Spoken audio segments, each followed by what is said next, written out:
우리 하나님 말씀 골로새서 3장 16절 말씀, 우리 골로새서 3장 16절 말씀 함께 같이 봉독하기 전에 암송하는 시간이잖아요. 어떻게 지난주에 요한일서 2장 5절 말씀 암송을 하셨나요? 네. 누구든지 그의 말씀을 지키는 자는 하나님의 사랑이 참으로 그 속에서 온전하게 되었나니 이로써 우리가 그의 안에 있는 줄 아노라. 그 말씀은 그렇게 이야기합니다. 하나님의 말씀을 누구든지 지키기만 하면 하나님의 사랑이 우리 안에서 온전하여진대요.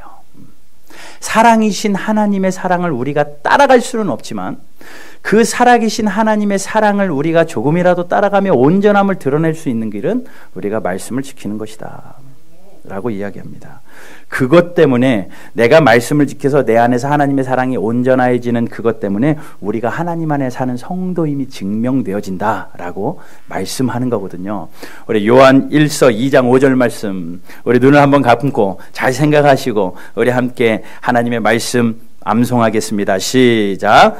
누구든지 그의 말씀을 지키는 자는 하나님의 사랑이 참으로 그 속에서 온전하게 되었나니 이로써 우리가 그의 안에 있는 줄을 아노라.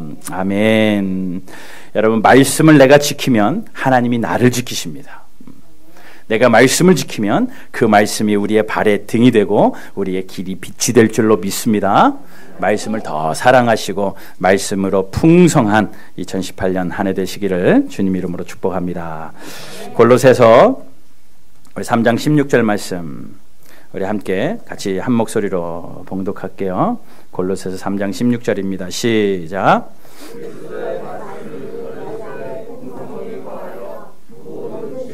피차 가르치며 권면하고 시와 찬송과 신령한 노래를 부르며 감사하는 마음으로 하나님을 찬양하고. 아멘. 여러분, 지난 2주간의 말씀을 혹시 기억하시나요? 기억 못하시면 유튜브에 설교도 올려놔 있고 또 기억하셔야만 합니다. 올 한 해 이 말씀 골로새서 3장 16절 말씀 가지고 우리가 중심을 잡아서 사역을 하고 또 신앙생활을 하려고 하는 거니까 여러분 골로새서 3장 16절 말씀을 잘 마음에 새겼으면 좋겠어요. 첫째 주에 이런 말씀을 드렸습니다. 이미 2번에 거쳐서 말씀을 나눴지만 첫째 주에는 우리 안에 하나님의 말씀이 풍성히 거해야 된다. 그 말씀은 예수님 그분이시기 때문에 예수님 자신이신 그분이 우리 안에 계심으로 말미암아 우리가 평안의 삶을 살 수 있고 그 예수님이 가르쳐 주신 말씀이시고 하나님의 말씀이기 때문에 그 말씀이 우리 안에 넘쳐나게 될 때에 우리는 기도 응답받는 자의 삶을 살 수 있고 하늘의 지혜로 살 수 있다라고 말씀드렸어요. 그리고 지난주에는 그렇게 말씀드렸습니다. 이 하나님의 말씀이 우리 안에 풍성히 거하면 우리가 서로 가르치고 권면하는 일을 할 수 있고 또 상호 보완적으로 서로 가르치고 권면하고 지혜로 살아갈 때에 그것으로 인하여 우리가 말씀을 풍성하게 누리며 살 수 있다. 그러니까 말씀이 풍성하여지기 위하여 가르치고 권면하는 일도 해야 되지만 말씀을 지혜로 가르치고 권면하는 일을 함으로 인하여 우리 안에 말씀이 풍성해지기도 한다라고 말씀드렸습니다. 이제 오늘은 그 뒷부분이에요. 한번 본문 말씀을 다시 보십시오. 시와 찬송과 신령한 노래를 부르며 감사하는 마음으로 하나님을 찬양하고 곧 이것이 말씀이 풍성한 자의 삶의 모습이기도 하고 우리가 이러한 삶을 살 때 말씀이 풍성하여지기도 한다라는 겁니다. 자, 그러면 뭡니까? 한마디로 뭐예요? 오늘 본문은 한마디로 이겁니다. 노래를 부르며 찬양하라라는 거예요. 노래를 부르며 찬양하라라는 겁니다. 어떤 노래를 부르라는 겁니까? 시와 찬송과 신령한 노래를 부르고 감사하는 마음으로 하나님을 찬양하라라고 말씀하고 있는 겁니다. 여러분, 말씀이 곧 예수님이시고 그 말씀이 살아계신 하나님의 말씀이기에 그 하나님의 말씀이 우리 안에 풍성히 거할 때에 우리의 입을 통하여 노래가 불러지고 우리의 입을 통하여 찬송이 흘러나온다는 사실입니다. 그러니 결론적으로 찬송의 삶을 살아라라는 거예요. 찬양하는 삶을 사십시오라는 겁니다. 여러분, 찬양이라는 것이 뭡니까? 찬양이라는 단어가요, 어떤 특정한 대상에 아름다움이나 어떤 특정한 대상의 훌륭함을 기리거나 나타낼 때 쓰는 단어입니다. 어떤 대상의 아름다움을 나타내 보이기 위하여, 어떤 대상의 특정한 아름다움을 기리기 위하여 높이는 말이 바로 이 찬양이에요. 그러니 이 찬양은 내가 부르고 싶어서 부르는 노래가 아닙니다. 내가 하고 싶어서 내 마음대로 만들어서 드리는 노래가 아니라 대상이 있는 거예요. 그 대상을 높이는 노래가 찬양입니다. 그러면 이 찬양을 하나님께 맞추면 내 만족을 위하여 부르는 찬양이 아니라 하나님이 높아지는 것이 찬양이라는 거예요. 하나님이 높아지는 것이 찬양입니다. 시와 찬송과 신령한 노래, 물론 다 다른 단어지만 같은 의미입니다. 시와 찬송과 신령한 노래를 부르는 건, 이것은 시와 찬송과 신령한 노래로 어떤 노래를 부르느냐?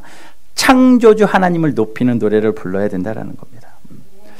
여러분들의 삶에 나를 지으신 창조주 하나님을 높이는 찬양의 입술이 넘치게 되기를 주님의 이름으로 축복합니다. 여러분 찬양하십시오. 찬양하면 놀라운 일이 생깁니다. 우리 어렸을 때 이런 찬양 하셨는지 모르겠습니다. 찬송을 부르세요. 놀라운 일이 생깁니다. 찬송을 부르세요. 참 옛날 찬양들은 저도 신세대지만 옛날 얘기해서 죄송합니다. 제가 초등학교 때, 중학교 때 막 형들 따라서 기타 치면서 막 이런 어두운 막 그러던 시절이 있거든요. 그때 생각해 보면 그때 불렀던 찬양들이 더 은혜가 되는 것 같아요. 요즘 찬양은요 박자 맞추기도 얼마나 힘든지요. 우리 청년들이 박수 치면 저는 엇박자를 쳐가지고 청년들이 목사님은 하지 마세요 그래요. 정말 박자 맞추기도 힘들고요. 박자 맞추다 보면 가사가 뭔 가사인지 생각도 안 나요. 근데 옛날 찬양들은 눈 감으면 찬송을 부르되 얼마나 놀라운 일이 생긴다고 하지 않습니까? 여러분 찬송 부르는 삶으로 여러분들의 삶에 놀라운 일이 생기기를 주님의 이름으로 축복합니다. 왜 놀라운 일이 생기는 줄 아십니까? 우리가 하나님을 높이니까, 나를 지으신 창조주 하나님을 높이다 보니까 그 하나님이 우리 자신을 높이는 그 소리를 들으시니 하나님이 일하시기 시작하는 거예요. 여러분 나를 지으신 하나님이 나를 위하여 일하시는데 우리의 삶에 놀라운 일이 안 생길까요? 나를 지으신 하나님, 온 우주 삼라만상을 주관하시는 하나님이 자신을 높이는 노래가 불러지는데 그 노래에 귀 안 기울이실까요? 반드시 기울이시죠. 여러분들이 어디에 있든지, 직장이든 주방이든 길거리든 창조주 하나님을 크신 하나님 찬양을 하고, 높은 하늘을 보며 찬양하고, 하나님이 지으신 세계만 삼라만상을 보면서 이 자연은 참 아름답도다 하나님 앞에 찬양한다면 그 찬양 하나님이 들으시고 찬양하는 그 입술을 위하여 하나님이 왜 무슨 일을 안 하시겠습니까? 그러니 찬송하면 놀라운 일이 생기는 것, 하나님이 들으시고 하나님이 일하시기 때문에 놀라운 일이 생기는 거예요. 그러니 찬송하면요 기쁜 일이 계속 생깁니다. 그리고요 하나님이 우리를 창조하신 이유가 하나님이 우리를 통하여 찬송받기 위하여 우리를 만드셨대요. 그거 아시죠? 여러분들이 왜 창조되었는 줄 아십니까? 이 땅에서 잘 먹고 잘 살다가 오너라, 부자 되고 오고 자녀들 많이 낳아서 든든한 믿음의 가정들 든든하게 세우다 와라, 이것만이 아니라 각자 여러분들의 삶 속에 하나님이 계획하신 것이 있지만 그래도 공통적으로 모든 인생들 가운데 하나님이 계획하신 한 가지가 있습니다. 이사야 43장 21절 같이 읽습니다. 시작.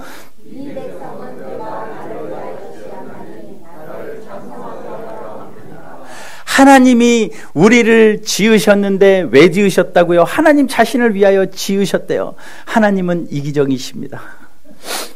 하나님 자신을 위하여 우리를 창조하셨는데 왜요? 우리로 하여금 찬송받으시려고. 그러니 여러분 우리가 찬송하는 삶을 살면 하나님이 지으신 목적에 맞게 사는 거예요. 찬송하며 살면 하나님의 목적에 맞게 사는 것이고, 그러다 보면 하나님이 우리의 삶 속에서 일하시기 시작을 하니 우리가 하나님의 뜻대로 살아가게 되어지는 거고, 여러분들의 삶의 구석구석에서 하나님의 살아계심의 현장이 되고 놀라운 일이 생겨나는 줄로 믿습니다. 또 그렇게 찬송을 하게 되어지면 당연히 하나님을 찬송하다 보니 그 찬송이 세상이 만든 곡조가 있어서 외부에서 들어온 찬양이 아니거든요.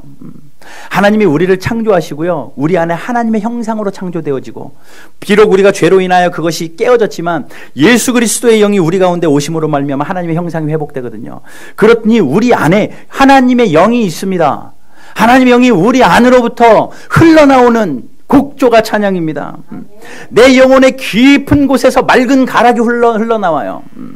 하늘 곡조가 언제나 흘러나와서 내 영혼을 고이 싸기 시작을 합니다. 그러면 어떻게 됩니까?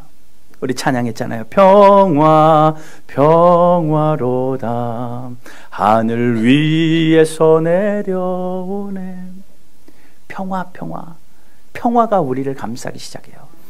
여러분, 내 안에 깊은 곳에서 맑은 가락이 흘러나오는 하나님을 향한 찬양의 목소리가 우리에게 이루어진다면, 그 찬양이 우리의 영혼을 뒤덮기 시작하면 그 찬양으로 말미암아 하늘로부터 내려오는 평화가 우리의 영혼을 감싸기 시작합니다.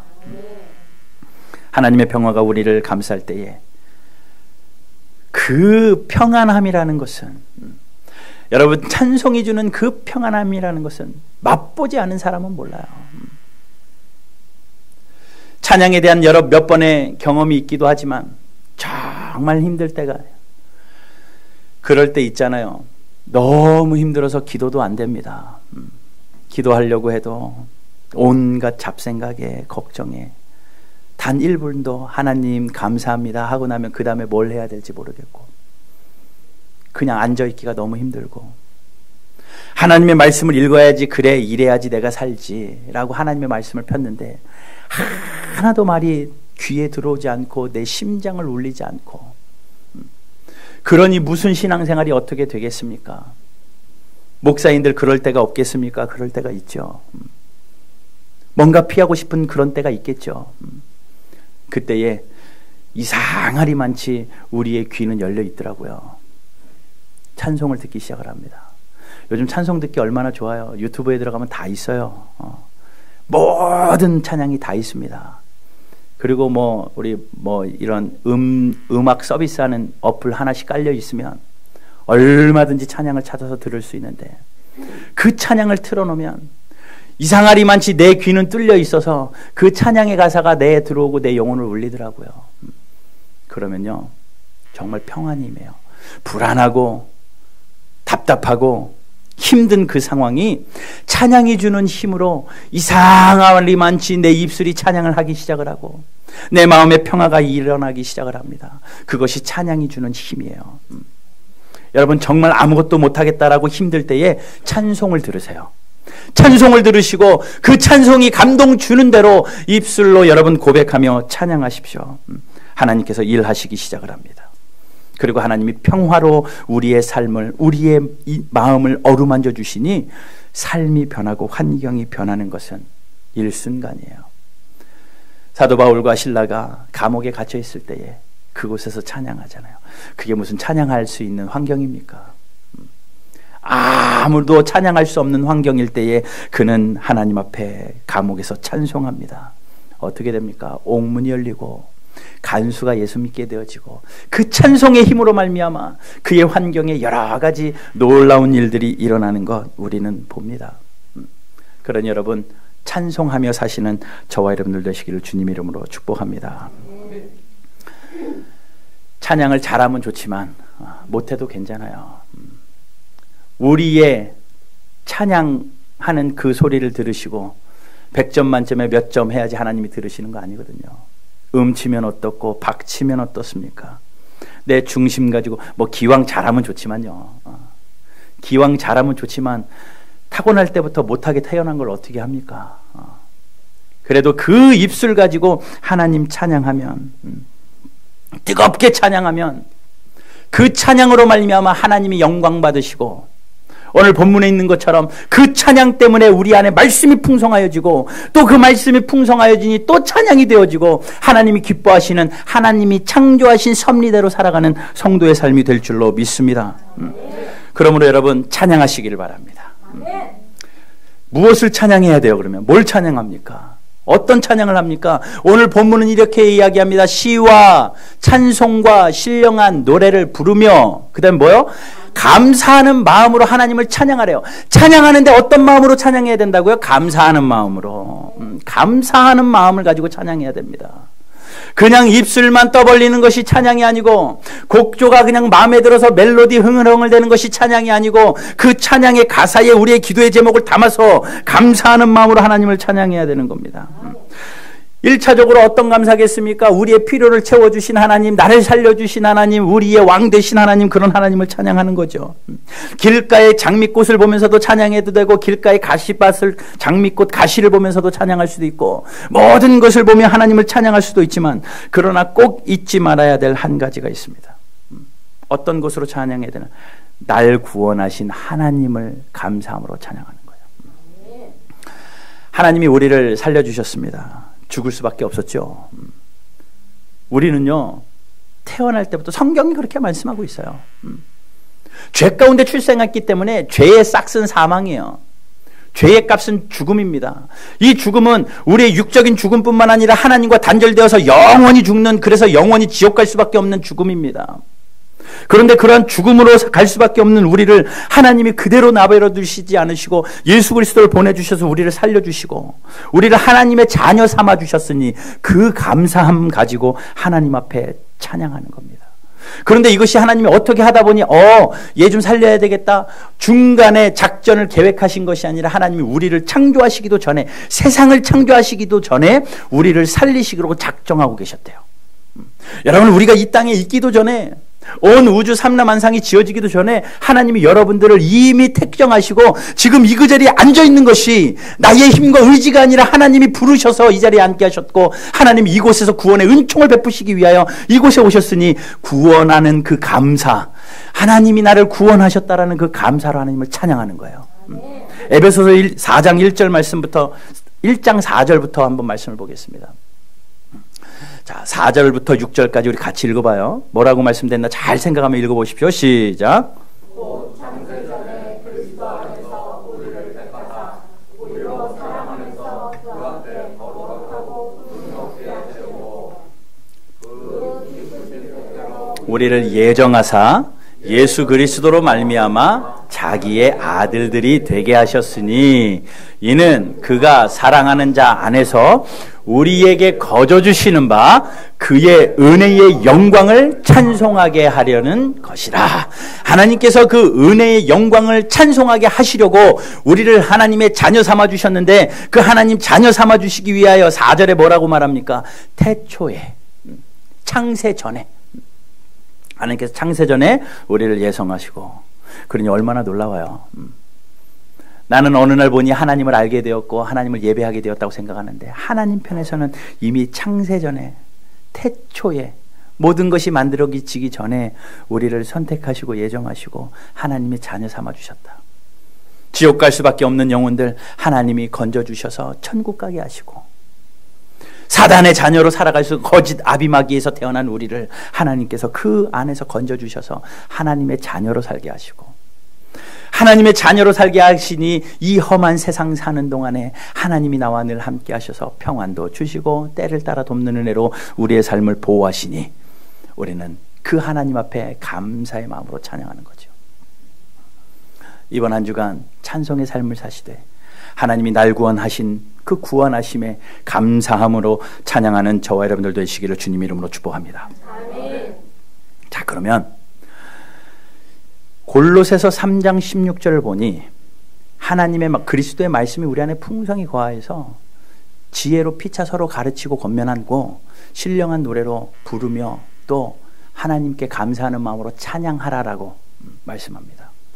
그러니 말씀이 풍성한 것, 또 그것으로 가르치고 권면하는 일, 그리고 또 찬송하고 노래 부르는 일, 그러면 또 말씀이 풍성하여지는 일, 이게 어디서 가장 많이 일어나는 일일까요? 물론 우리의 삶에서 다 일어나는 일이어야 되지만 바로 예배의 자리에서 하나님을 찬송하는 일, 또 예배의 자리에서 하나님의 말씀이 나눠지는 일, 또 예배의 자리에서 말씀으로 권면하고 가르치는 일이 일어난다라는 겁니다. 그러니 오늘 본문을 저는 이렇게 보고 싶어요. 이 본문을 통하여서 말씀의 풍성함이 있길 원하고 또 말씀의 풍성한 삶을 사는 사람은 예배가 회복되는 사람입니다. 예배가 회복되는 사람입니다. 여러분, 예배는요 하나님이 받으시는 경배죠. 하나님이 받으실 만한 예배를 우리가 드려야 됩니다. 그런데 우리는요, 예배를 내 입맛에 맞춰요. 내가 드리고 싶은 시간에 드리고, 또 예배를 내가 드릴 수 있는 형편에서 드리고, 하나님만 받으시는 예배가 돼야 되는데 내가 드릴 만한 예배를 드리고 있어요. 우리 입장에서. 시대가 그렇게 만들어가고 있습니다.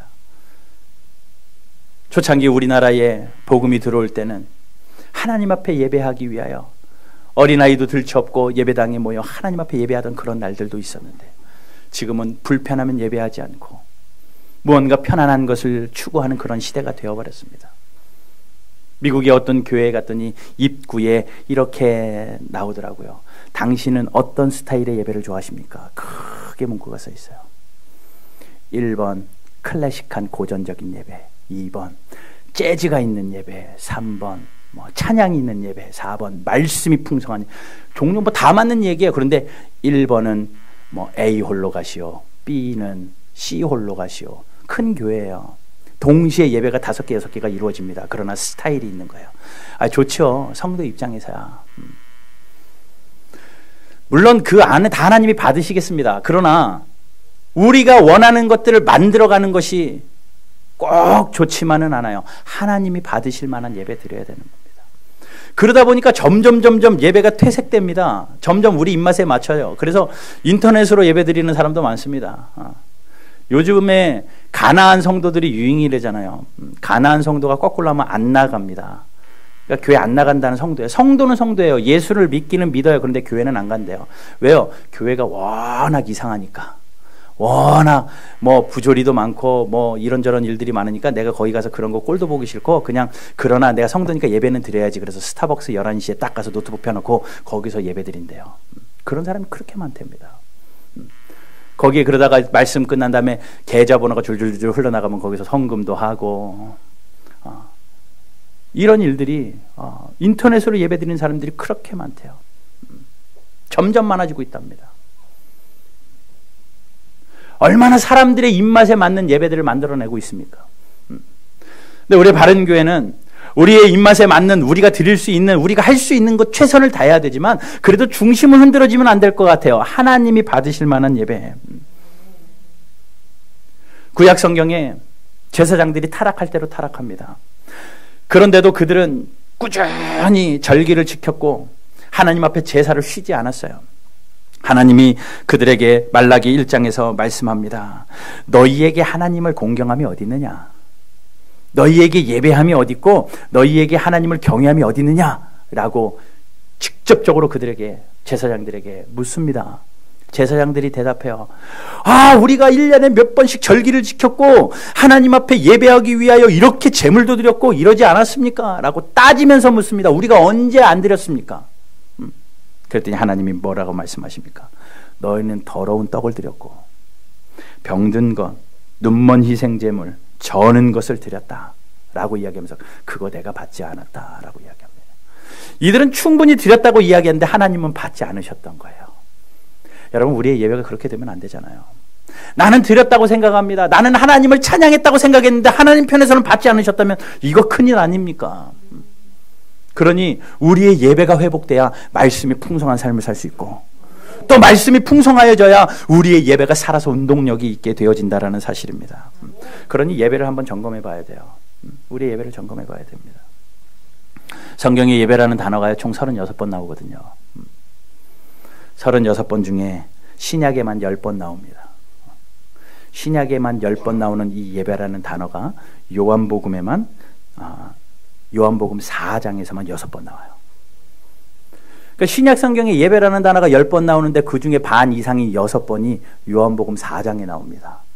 그러니 요한복음 4장을 통해서 예배를 배우지 못하면 예배를 배울 만한 곳이 없는 거죠. 그러니까 요한복음 4장은 너무 중요합니다. 여러분, 말씀으로 풍성히 거하는 삶을 사시기 원하십니까? 예배를 회복하셔야 되는데 요한복음 4장으로 가서 우리의 예배를 다시 한번 점검해 봐야 됩니다. 요한복음 4장 20절부터 24절까지 한번 말씀 볼게요. 요한복음 4장 말씀을 잘 읽고 우리가 그 안에서 예배를 배우고 우리의 예배가 회복되길 바라요. 우리 20절부터 24절까지 우리 천천히 속도 맞춰서 함께 읽어봅시다. 시작. 우리 조상들은 이 산에서 예배하였는데 당신들의 말은 예배할 곳이 예루살렘에 있다 하더이다. 예수께서 이르시되 여자여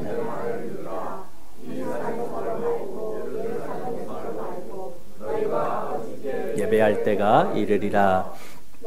알지 못하는 것을 예배하고 우리는 아는 것을 예배하노니 이는 구원이 유대인에게서 남이니라.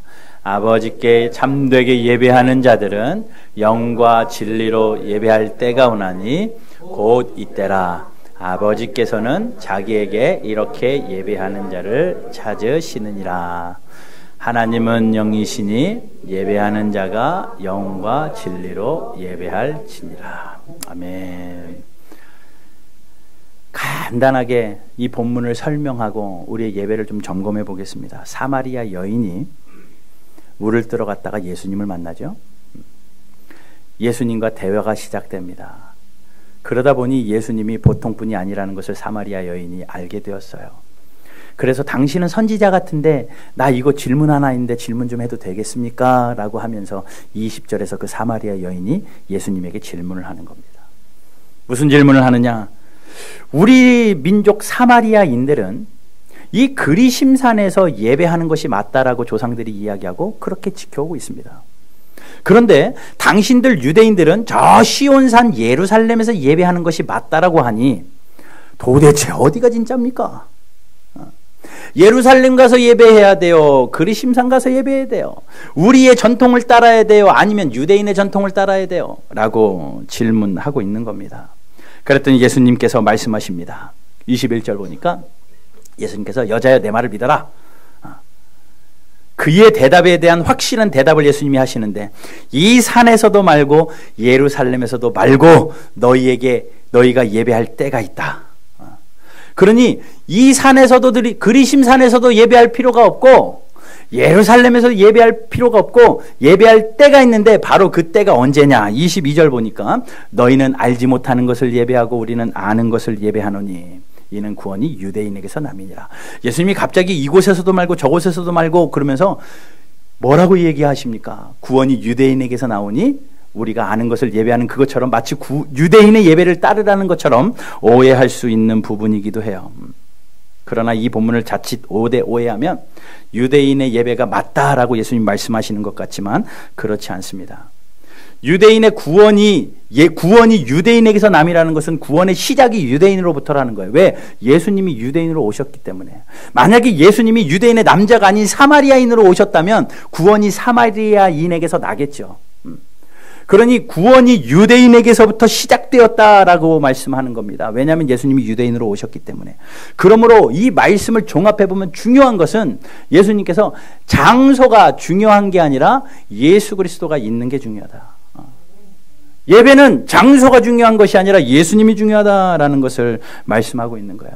그러니 이 본문을 통하여 우리가 배울 수 있는 첫 번째 진리는 뭐냐면 장소 불문하고 예배하는 것이 필요합니다. 내가 서 있는 곳이 예배할 곳이에요. 그곳에 예수님이 계시다면. 예수님이 계시는 곳이 곧 예배할 곳입니다. 오늘 내가 눈을 떠보니 내 안에 계신 예수님과 함께 동행하는 그곳이 그리심산이었다. 그리심산에서 예배하는 거예요. 나와 동행하는 예수님과 함께 동행하다가 내가 눈을 떠보니 내가 예루살렘에 있다. 예루살렘에서 예배하는 겁니다. 그곳에서 예배하는 거예요. 하나님은 무소부재하신 하나님, 어디든지 계시는 하나님입니다. 우리가 나와 늘 함께 하시는 하나님을 인식하고 하나님이 기억되어지고 하나님이 계시는 그곳에서 하나님을 찬양하는 것이 예배예요.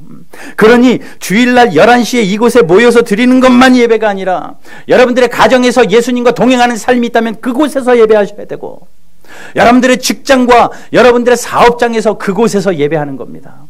나를 지켜보시는 하나님 앞에 예배하는 것, 어떤 상황에서도 예배하는 거예요. 감사가 넘치는 날 내가 주님 앞에 살고 있다면 그 감사함 가지고 하나님 앞에 예배해야 되는 것이고, 또 살다 보면 슬픔과 고난의 자리, 지긋지긋한 어려움의 순간이 온다 할지라도 그곳에서도 예배하는 겁니다. 욥처럼요. 욥은 하루아침에 재산이 날아가고 하루아침에 자녀들이 다 사라졌지만 그의 가슴을 찢고 머리를 밀며 그래도 하나님 앞에 주신 이도 여호와시요 거두신 이도 여호와시니 입으로 범죄하지 않고 하나님 앞에 예배하고 있잖아요. 욥기서를 읽어보면 알잖아요. 하나님 앞에 그럼에도 예배합니다. 왜요? 그곳에 하나님이 계셨기 때문에 하나님이 계신 곳에서 예배하는 겁니다. 여러분 부르신 그곳에서 예배하고 여러분들의 삶의 현장에서 예배하고 늘 주님 계시는 그곳에서 예배하는 저와 여러분들 되시기를 주님의 이름으로 축복합니다. 장소가 아니라 하나님이 계시는 곳이라면 어느 땅이든지 예배할 수 있는 것, 어떤 상황에도 예배할 수 있는 것, 이것이 예배자의 삶이에요. 여러분 우리의 예배가 그렇게 회복돼야 됩니다.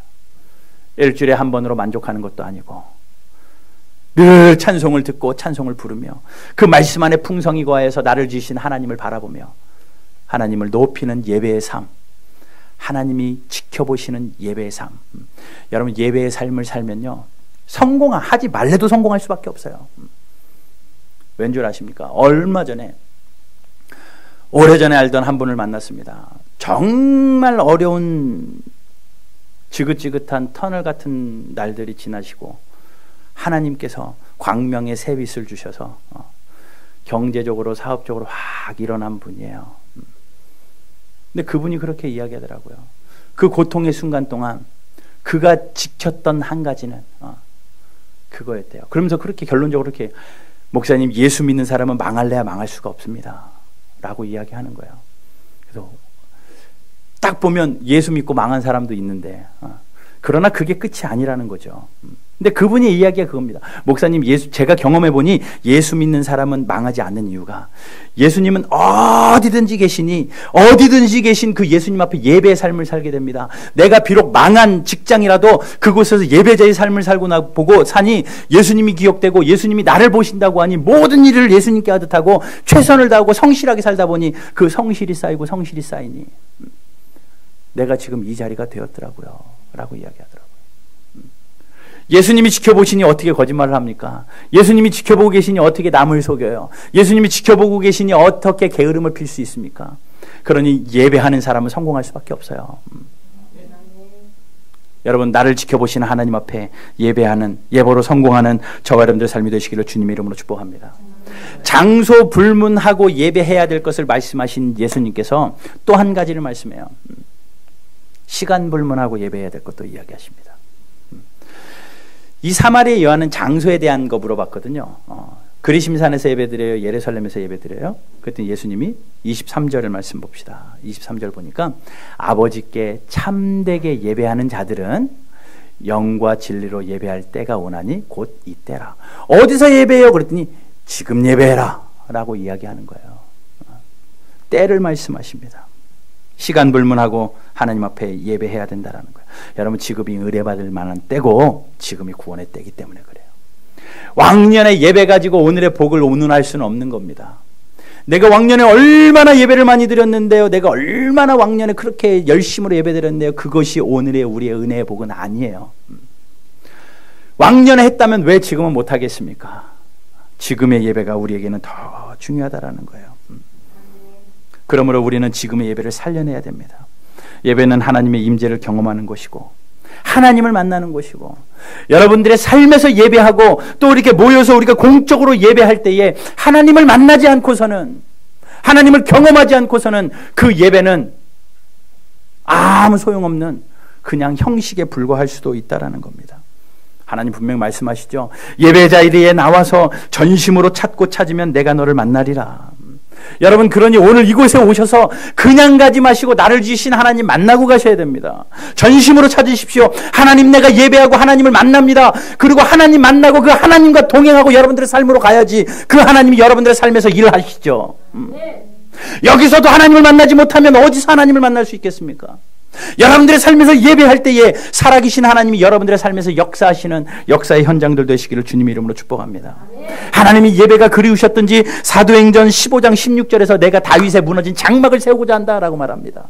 이게 무슨 이야기냐면 구약에 보게 되면 성전들이 여러 가지가 있었습니다. 물론 하나님께서 모세를 통하여서 성막을 지어라고 말씀하시며 성막을 모세의 성막으로 시작됐고 그 성막으로 돌아다니는 법궤가 불안했던지 다윗이 성전을 짓기로 작정한 그 성전이 아들 솔로몬 때에 완성된 솔로몬 성전이 만들어집니다.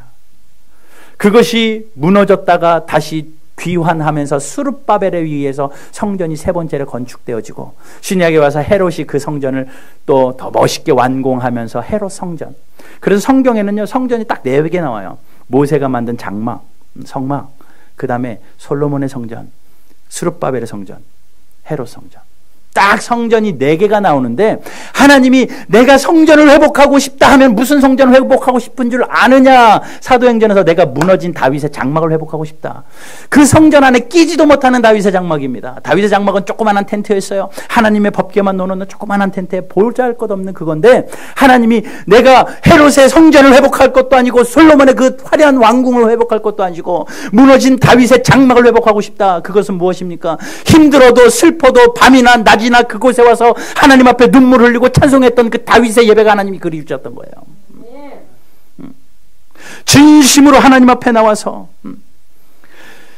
자그마한 텐트에서 보잘것없어서 그 성전의 계열에 끼지도 못하는 다윗의 장막인데 하나님이 그것이 그리우셨던지 언제든지 달려와서 찬송할 수 있고 언제든지 달려와서 기도할 수 있었던 밤이나 낮이나 예배했던 그 장막 하나님이 그리우셨던지 그 다윗의 장막을 회복하고 싶다라고 말합니다.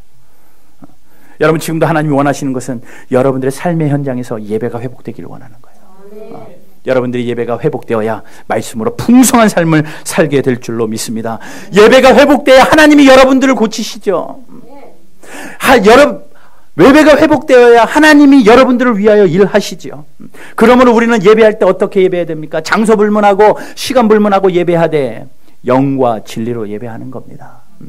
영과 진리로. 23절에 그렇게 이야기하죠. 아버지께 참되게 예배하는 자들은 영과 진리로 예배할 때가 오나니 곧 이때라. 아버지께서는 자기에게 이렇게 예배하는 자들을 찾으시느니라. 24절. 하나님은 영이시니 예배하는 자가 영과 진리로 예배할지니라. 아멘. 영과 진리로 예배하래요. 영으로 예배한다라는 건요, 하나님은 영이시잖아요. 우리가 하나님의 영으로 창조되었는데 파괴되어졌습니다. 죄 때문에. 그러나 예수 그리스도가 우리 안에 오심으로 말미암아 예수님 때문에 우리 안에 그 영이 되살아나요. 그래서 우리가 예수님 때문에 살아난 영과 하나님의 영이 만나는 게 예배입니다. 내가 예수 믿는 그 믿음으로 드리는 게 예배예요. 그러니까 솔직히 이 안에서 예수님 아직 안 믿으시는 분 계실 줄 아는데 예수를 아직 믿지 못하시는 분들은 아직 예배 드리는 게 아니에요. 예배 드리는 게 아닙니다. 그러나 거의 다 왔습니다. 여기까지 왔으면 거의 다 왔어요. 조금만 더 참고 드리시면 됩니다. 거의 다 왔어요. 예배할 때가 다 온 거예요. 밖에 돌아다니는 것보다 1000번 낫습니다. 거의 다 왔어요. 우리가 하나님께서 살리신 그 영, 예수님을 믿게 되어진 그 영이 하나님과 만나는 것이 예배예요. 그 예배가 회복되면 예배하는 자를 하나님이 살리시고 고치십니다. 또 진리로 예배하라는 것은요, 이전 개역 성경에는 신령과 진정으로 그렇게 예배하라라고 말하잖아요. 이 진리라는 건 아르테이아라는 헬라어 단어인데 이 진리라는 그 단어가 진심, 진정이라는 단어로도 굉장히 많이 쓰이거든요. 그래서 개역 성경에는 신령과 진정이라는 단어를 씁니다. 그것도 굉장히 더 맞는 단어고 더 우리가 이해하기 쉬운 것 같아요. 하나님 앞에 진심을 다해서 예배하라는 겁니다. 그건 뭡니까? 솔직하게 예배하라는 거죠. 거짓으로 예배하지 말라는 겁니다. 그런 척하며 예배하지 말고 아픈 마음, 슬픈 마음 전부 다 집에 놔두고 거룩한 마음만 가지고 거룩한 모습만 와서 주 앞에 예배하는 것 하나님이 원하시지 않는다라는 겁니다. 있는 모습 그대로 오라는 거예요. 가면 쓰지 말고 나오고 통곡하는 마음으로 나오고 통회하는 심령으로 나오라는 겁니다. 하나님은 상한 갈대를 꺾지 않으시고 꺼져가는 심지를 끄지 않으시고 그 예배를 그대로 받으시는 하나님이시기 때문에 그래요. 예수님께서 누가복음 18장에서 이렇게 말씀하십니다. 두 사람을 이야기하는데 한 사람은 바리새인이었어요. 얼마나 기도 생활이 잘 되어 있는지 하루에 몇 번씩 기도하고 일주일에 2번씩 꼬박꼬박 금식도 하고 10의 1조도 남부럽지 않게 드리던 그들입니다. 누가 보기에도 경건한 그리스도인 같아 보여요. 또 한 사람은 남을 불의하게 토색하는 세리들이었습니다. 불의한 세리였습니다. 모두가 손가락질해도 하늘 한번 쳐다보지 못하고 그냥 떳떳하지 못하게 그런 자기의 불의함 때문에 떳떳하지 못한 그 세리들, 그 두 사람을 이야기하시면서 예수님이 말씀합니다. 예수님께서는 그런 척하는 바리새인보다 울며 통곡하는 불의한 세리가 예수님께는 더 합한 기도자의 모습이었다라는 거예요. 여러분, 예수님이 이 땅에 왜 오셨을까요? 의인들의 예배받으러 오신 것이 아니라 죄인 살리러 오셨거든요. 연약한 자 도우시러 오신 거고, 아픈 자 치료하러 오신 거고. 그러니 여러분, 나 혼자 의로운 척 할 것도 아니고, 나 혼자 경건할 것도 아니고, 통회하는 심령으로 상한 심령 그대로 하나님 앞에 나와서 있는 모습 그대로 하나님 앞에 내어놓는 겁니다. 솔직하게 나를 드리는 거예요. 진심으로 하나님 앞에 나를 드리는 겁니다. 가면 벗고 집에서 울고 있는 나를 데리고 예배당으로 나오셔야 돼요. 막 울고 있고 슬픔 가운데 있는 찌질한 나는 집에다가 장롱 밑에다 갖다 놓고 경건한 나의 모습만 가지고 하나님 앞에 나올 것이 아니라 그거 진짜 데리고 와라 이거예요. 가면 벗고 진심으로 나와라. 거짓말로 하나님 앞에 나오지 말고 진정으로 나와라. 여러분, 이곳에서 울지 않으면 어디서 우실래요? 이곳에서 통회하지 않으면 어디서 통회하실래요? 하나님 앞에서 통회하는 심령으로, 상한 심령으로 서는 저와 여러분들 되기를 주님 이름으로 축복합니다. 시편 34편 18절에 여호와는 마음이 상한 자를 가까이 하시고 충심으로 통회하는 자를 구원하시는도다 라고 말해요. 상한 자를 가까이 하신대요. 여러분, 있는 모습 그대로 솔직한 심정으로 하나님, 나 이래서 힘들어요. 하나님, 이래서 죽겠습니다. 여러분, 그렇게 우리에게 예배가 회복될 때, 말씀이 회복되고 예배가 회복될 때 우리에게 어떤 은혜가 있는 줄 아십니까? 여호수아 6장 1절의 은혜가 우리에게 분명히 일어나요. 같이 읽어봅시다. 여호수아 6장 1절. 호세아 6장 1절 같이 읽습니다. 시작. 여호와께로 돌아가자. 여호와께서 우리를 찢으셨으나 도로 낫게 하실 것이요 싸매어 주실 거예요. 아멘. 자, 1절 다시 보세요. 여호와께로 돌아가자. 하나님 앞에 예배가 회복되어지고 말씀의 풍성함이 회복되어지면 우리의 찢어진 것이 도로 낫게 되어지는 역사, 하나님이 일하십니다. 하나님이 우리를 치셔서 아픔이 있지만 하나님이 다시 싸매어 주시는 그러한 역사 우리 가운데 있어요. 우리 바른교회는 올 한 해 그러한 예배의 회복으로 말씀이 풍성하게 거하는 한 해 되시기를 주님의 이름으로 축복합니다. 평생을 살아도 우리가 예배의 삶을 살아야 될 텐데, 하나님, 내가 2018년만큼은 그렇게 하나님 앞에 예배에서 풍성한 예배자의 삶을 살았습니다라고 떳떳하게 고백할 수 있을 만한 그러한 예배에 열심히 우리 가운데 있기를 바라고, 어디서나 내가 선 그곳에서 하나님 앞에 예배하기를 주님 이름으로 축복합니다. 여러분, 예배가 회복되잖아요. 그래서 여러분들의 삶에서 예배가 다 회복되기 시작을 하잖아요. 그럼 어떻게 되는 줄 아십니까? 다음 날 내가 살아요. 내가 예배가 회복되어지면 그 다음날 내가 살고요. 내가 살아난 그 다음날 하나님이 우리를 일으키시고요. 그 일으켜진 그 이후에 내가 하나님과 영원히 살게 되는 겁니다. 거짓말 같아요. 2절 말씀에 그렇게 이야기하거든요. 호세아서 2절에 그렇게 있습니다. 여호와께서 이틀 후에 우리를 살리시며, 우리가 예배가 회복되니 하나님이 이틀 후에 우리를 살리시고 셋째 날에 그런 날에 어떻게 하신대요? 우리를 일으키셔서 우리가 하나님 앞에서 살게 되어지는 그곳이 천국이 될 줄로 믿습니다. 여러분, 하나님 나라는 죽어서 가는 게 아니에요. 하나님 나라는 죽어서 갈 수도 있지만 이곳에서 하나님과 살아가는 것, 이곳이 천국입니다. 힘들고 어려운 일이 있어도 예배만 회복된다면 이틀 후에 우리를 살리시고 셋째 날에 우리를 일으키시는 하나님께서 그분 앞에서 살게 하시는 그런 은혜로 우리를 살게 할 줄로 믿습니다. 우리 바른교회 모든 성도님들, 올 한 해 말씀으로 풍성하여져서 예배가 회복되고 예배가 회복되어서 우리가 살아나는, 그래야 우리가 하나님 안에 살아가는 그런 복된 은혜가 있는 한 해 되시기를 주님의 이름으로 축복합니다.